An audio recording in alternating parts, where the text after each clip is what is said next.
क्या आपने कभी सोचा है कि कुछ YouTube faceless channels daily 2-3 high quality videos कैसे अपलोड कर लेते हैं, जबकि कुछ लोगों को एक वीडियो बनाने में पूरा एक हफ्ता लग जाता है। इसका सीक्रेट सिर्फ हार्ड वर्क नहीं है, सीक्रेट है एक ऑटोमेशन टूल। नॉर्मली एक AI स्टोरी वीडियो बनाने में लगभग 5 घंटे लग जाते हैं, लेकिन आज की इस वीडियो में मैं आपको दिखाने वाला हूँ कि कैसे आप वही काम 10 मिनट से भी कम में कर सकते हैं। हर प्रॉम्प्ट को एक एक करके कॉपी पेस्ट करने की जरूरत नहीं पड़ेगी। मैंने काफी रिसर्च करके एक ऐसा फ्री टूल ढूंढ निकाला है जिससे आप एक ही क्लिक में 50 वीडियोस क्रिएट कर सकते हैं और उन्हें डाउनलोड भी कर सकते हैं। और सबसे इंपॉर्टेंट बात, आपकी स्टोरी के कैरेक्टर हर सीन में बिल्कुल सेम और कंसिस्टेंट रहेंगे। ये सिर्फ एक सिंपल ट्यूटोरियल नहीं है, ये वो ऑटोमेशन मेथड है जो 2026 में आपको बाकी क्रिएटर्स से बहुत आगे लेकर जाएगा, क्योंकि आज से आपकी वीडियो बनाने की स्पीड पूरी तरह बदलने वाली है। और हाँ, वीडियो के एंड में रिजल्ट भी दिखाया है, तो उसे देखना ना भूलें। चलिए फिर बिना किसी बकवास के लेट्स स्टार्ट। तो सबसे पहले हम सर्च करेंगे और सर्च बार में लिखेंगे Veo automation, auto Veo on Google flow. Search करते ही पहला लिंक क्रोम वेब स्टोर का आ जाएगा और जो हमने टेक्स्ट सर्च किया था वो आपको हेडलाइन में दिख जाएगा। हम लिंक को ओपन कर लेंगे और नेक्स्ट पेज पर आ जाएंगे। इस एक्सटेंशन के लोगो में आपको चूहे की इमेज दिख जाएगी, जिससे कंफर्म हो जाएगा कि आपने सही लिंक ओपन किया है। अब हम ये जो ऐड टू ब्रेव लिखा है इस पर क्लिक करेंगे। क्लिक करते ही एक पॉपअप ओपन हो जाएगा जहां हम ऐड एक्सटेंशन पर क्लिक करके इसे अपने ब्राउजर में ऐड कर लेंगे। और आप देख सकते हैं नोटिफिकेशन भी आ गया है कि एक्सटेंशन सक्सेसफुली ऐड हो गई है। अब हम राइट साइड में ऊपर एक्सटेंशन आइकॉन पर क्लिक करेंगे और फिर वीओ ऑटोमेशन टूल को ओपन कर लेंगे। लेकिन ओपन करने के बाद ये बोल रहा है कि हम फ्लो AI के पेज पर नहीं है और लिंक भी दे रहा है कि नेविगेट टू फ्लो। तो हम इस लिंक पर क्लिक करेंगे और आ जाएंगे गूगल फ्लो की वेबसाइट पर। हम नीचे से न्यू प्रोजेक्ट पर क्लिक करेंगे और प्रोजेक्ट को क्रिएट कर लेंगे। अब हम फिर से राइट साइड में ऊपर एक्सटेंशन पर क्लिक करके अपनी वीओ ऑटोमेशन एक्सटेंशन को ओपन कर लेंगे। इस बार हमारी एक्सटेंशन सक्सेसफुली ओपन हो गई है और इसमें आपको काफी सारे ऑप्शंस भी दिख रहे होंगे। चलिए फिर सबसे पहले समझ लेते हैं कि ये टूल काम कैसे करता है। इस एक्सटेंशन में text to video, image to video, ingredients to video जैसे बल्क में वीडियो जनरेट करने के फीचर्स मिल जाते हैं और हम बल्क इमेजेस भी जनरेट कर सकते हैं। तो सबसे पहले जिस फीचर को हम यूज करेंगे वो है टेक्स्ट टू इमेज। ये जो कंकरेंट प्रॉम्प्ट्स लिखा है, हमें इससे कोई छेड़छाड़ नहीं करनी है। इसके राइट साइड में ऑप्शन है रैंडम डिले का, जिसको यूज करके आप टाइम सेट कर सकते हैं कि एक प्रॉम्प्ट के बाद दूसरे प्रॉम्प्ट को कितनी देर बाद रन करना है। फिर नीचे ऑप्शन है प्रॉम्प्ट्स को लिखने का, और प्रॉम्प्ट्स लिखने का जो तरीका है वो है एक प्रॉम्प्ट के बाद एक लाइन का गैप। फिर आउटपुट पर प्रॉम्प्ट, मतलब कि एक प्रॉम्प्ट से कितनी इमेजेस जनरेट करनी है। मैं 2 को सिलेक्ट कर लूंगा और लास्ट ऑप्शन है फोल्डर का। बस फोल्डर का नाम चेंज करो और आपकी सारी इमेजेस उस फोल्डर में सेव हो जाएंगी।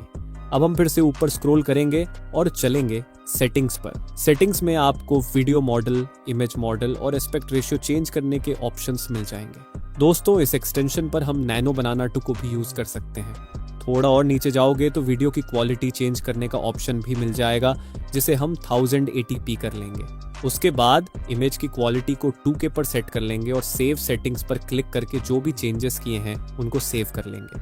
अब हम फिर से चलेंगे कंट्रोल पर और जनरेट करेंगे इमेजेस को, लेकिन हमें जरूरत होगी इमेज प्रॉम्प्ट्स की, और उसके लिए हम चलेंगे ChatGPT पर। यू कैन सी मैंने पहले से ही ChatGPT से प्रॉम्प्ट्स लिखवा लिए हैं। सबसे पहले मैंने इसे किड्स एडवेंचर स्टोरी के लिए सिनेमैटिक इमेज प्रॉम्प्ट्स लिखने को कहा, और जैसा कि आप देख सकते हैं इसने मुझे 15 इमेज प्रॉम्प्ट्स लिखकर दे दिए हैं। अब इसने हर प्रॉम्प्ट के साथ प्रॉम्प्ट नंबर और उसका नाम भी लिख रखा है, और हमें चाहिए सिर्फ प्रॉम्प्ट्स। तो मैंने इसे बोला give me all prompts with no number और नेम, और इसने बिना किसी नंबर और नाम के प्रॉम्प्ट्स लिखकर दे दिए। लेकिन अभी भी एक प्रॉब्लम है, और वो है कि अगर मैं इन प्रॉम्प्ट्स को डायरेक्टली यूज करूंगा तो हमारे कैरेक्टर्स कंसिस्टेंट नहीं रहेंगे। तो कंसिस्टेंट कैरेक्टर्स के लिए मैंने इसको detailed prompts for the characters देने को कहा, और ChatGPT ने हमें 4 कैरेक्टर्स के डिटेल्ड प्रॉम्प्ट्स लिखकर दे दिए हैं। दोस्तों, हमारा सबसे पहला काम है कि अपने कैरेक्टर्स की इमेज बनाना। तो मैं अपने चारों कैरेक्टर्स के प्रॉम्प्ट्स को एक एक करके कॉपी करूंगा और एक्सटेंशन टूल में प्रॉम्प्ट बॉक्स में पेस्ट कर दूंगा। फिर कुछ इस तरह से एक लाइन का गैप देंगे और ChatGPT पर जाकर अपने दूसरे कैरेक्टर के प्रॉम्प्ट को कॉपी कर लेंगे। फिर उस प्रॉम्प्ट को भी पेस्ट कर लेंगे। ठीक इसी तरह से अपने तीसरे और चौथे कैरेक्टर के प्रॉम्प्ट्स को भी एक लाइन के गैप के बाद पेस्ट कर लेंगे। हमने चारों प्रॉम्प्ट्स लिख लिए हैं और अब नीचे स्क्रॉल करके बस रन पर क्लिक करना है और हमारे कैरेक्टर्स की इमेजेस बनना चालू हो जाएंगी। आप देख सकते हैं ये खुद सब कुछ कर रहा है, हमें कुछ भी करने की जरूरत नहीं है। हमारी इमेजेस बनना चालू भी हो गई है और साथ में डाउनलोड भी हो रही है। कुछ ही देर में हमारे चारों कैरेक्टर्स की इमेजेस जनरेट हो जाएंगी। ये रहा एडवेंचर स्टोरी वाला फोल्डर जहां हमारी चारों इमेजेस डाउनलोड हुई है और ये रहे रिजल्ट्स आपके सामने। 3D animated characters for our story जैसे हमें चाहिए थे। Let's go back to flow और अब हम यूज करेंगे इमेज टू इमेज फीचर को। अब जैसे मेरी स्टोरी में 4 कैरेक्टर्स हैं तो मैं इस वाले ऑप्शंस में 4 इमेजेस को सिलेक्ट करूंगा। इसके नीचे है प्रॉम्प्ट बॉक्स जहां हम अपने स्टोरी के प्रॉम्प्ट्स को ChatGPT से कॉपी करके इस बॉक्स में पेस्ट कर लेंगे। प्रॉम्प्ट बॉक्स के बाद ऑप्शन है ऑटो एड कैरेक्टर इमेजेस और हम इस ऑप्शन को ऑन कर लेंगे। इससे क्या होगा कि ये हमारे प्रॉम्प्ट्स में ऑटोमेटिकली कैरेक्टर्स को ऐड कर देगा। उसके लिए हमें अपने कैरेक्टर्स की इमेजेस के नाम चेंज करने होंगे। तो मैं जाऊंगा ChatGPT पर और ये जो नाम लिखे हैं जैसे एक्सप्लोरर बॉय, मैं इसे कॉपी कर लूंगा और इमेजेस पर जाकर कुछ इस तरह से 2 में से किसी एक इमेज का नाम चेंज कर लूंगा। ठीक इसी तरह से मैं अपने दूसरे कैरेक्टर बेबी ड्रैगन की इमेज का नाम भी चेंज कर लूंगा। सिमिलरली तीसरे और चौथे कैरेक्टर की इमेज को भी रीनेम कर लेंगे। दोस्तों ये नाम वही होने चाहिए जो हमारे प्रॉम्प्ट्स में है। इमेजेस के नाम चेंज करने के बाद हम एक्सटेंशन पर आ जाएंगे और प्रॉम्प्ट बॉक्स के ऊपर मिलेगा आपको कैरेक्टर की इमेजेस अपलोड करने का ऑप्शन। बस क्लिक करो और जिन इमेजेस के नाम चेंज किए थे उनको सिलेक्ट करो और अपलोड कर लो। हम इस ऑप्शन पर क्लिक करके इमेजेस को अरेंज भी कर सकते हैं और चाहो तो इमेज को कुछ इस तरह से ड्रैग करके भी आगे पीछे कर सकते हो। आप नीचे देख सकते हैं इसने हमारे कैरेक्टर्स को ऑटोमेटिकली सीन्स में ऐड कर दिया है। जहां एक कैरेक्टर है वहां एक इमेज और जहां मल्टीपल कैरेक्टर्स हैं वहां पर मल्टीपल इमेजेस को ऐड कर दिया है। Now click on this run button और हमारी स्टोरी की इमेजेस बनना चालू हो जाएंगी।